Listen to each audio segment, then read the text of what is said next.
Vascular dementia എന്ന് പറയുന്നൊരു മറവി രോഗത്തിൻ്റെ സൂചനകളാണ്.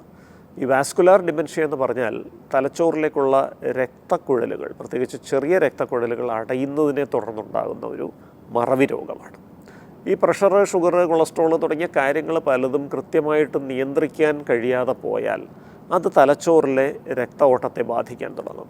തലച്ചോറിലെ ചെറിയ രക്തക്കുഴലുകൾ അടഞ്ഞു കഴിഞ്ഞാൽ ഈ പറയുന്ന മേധാക്ഷയത്തിൻ്റെ ലക്ഷണങ്ങൾ വരാം. അപ്പോൾ മേധാക്ഷയം വരുമ്പോൾ ശ്രദ്ധിക്കേണ്ട ഒരു കാര്യമുണ്ട്. പഴയ കാര്യങ്ങളൊക്കെ ഓർമ്മ കാണും, ഈ അടുത്ത കാലത്ത് ചെയ്ത കാര്യങ്ങളാണ് മറന്നു പോകുന്നത്. ഇപ്പോൾ ഉദാഹരണം പറഞ്ഞാൽ, ഈ ബ്രേക്ക്ഫാസ്റ്റ് കഴിച്ചു എന്ന കാര്യം തലച്ചോറിൽ അങ്ങോട്ട് രജിസ്റ്റർ ചെയ്യുന്നില്ല. അതുകൊണ്ട് 10 മിനിറ്റ് കഴിഞ്ഞതിന് ശേഷം ബ്രേക്ക്ഫാസ്റ്റ് വേണമെന്ന് പറഞ്ഞ് വീണ്ടും വഴക്കിടാൻ വരുന്നത്. ഈ പൈസ കൊണ്ട് എവിടെയോ ഒന്ന് വെക്കുന്നു, അത് എവിടെയാണ് വെച്ചത് എന്ന് ഓർമ്മയില്ല, അത് രജിസ്റ്റർ ചെയ്യുന്നില്ല തലയിൽ. അതുകൊണ്ടാണത് എവിടെയാണ് വെച്ചതെന്ന് ഓർമ്മയില്ലാതെ വന്ന് പിന്നെയും വഴക്കിടുന്നൊരവസ്ഥയിലേക്ക് വരുന്നത്. അപ്പോൾ ഈ വാസ്കുലാർ ഡിമെൻഷ്യയുടെ ഒരു പ്രത്യേകത അടിയന്തരമായി ചികിത്സ കൊടുക്കേണ്ട ഒരു സാഹചര്യമാണ്. ഇല്ലെങ്കിൽ പെട്ടെന്ന് ഓർമ്മകൾ നശിക്കാൻ സാധ്യതയുണ്ട്.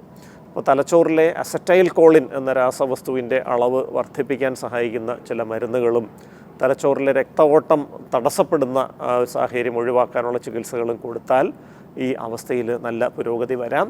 മേധാക്ഷയം പരിപൂർണമായി ഭേദപ്പെടുത്താൻ പറ്റാറില്ല, പക്ഷേ കൃത്യമായി ചികിത്സ തുടക്കത്തിൽ തന്നെ ആരംഭിച്ചാൽ അത് വഷളാകാതെ ഒരു 10-15 വർഷക്കാലമെങ്കിലും നമുക്ക് കൊണ്ടുപോകാനായിട്ട് സാധിക്കും.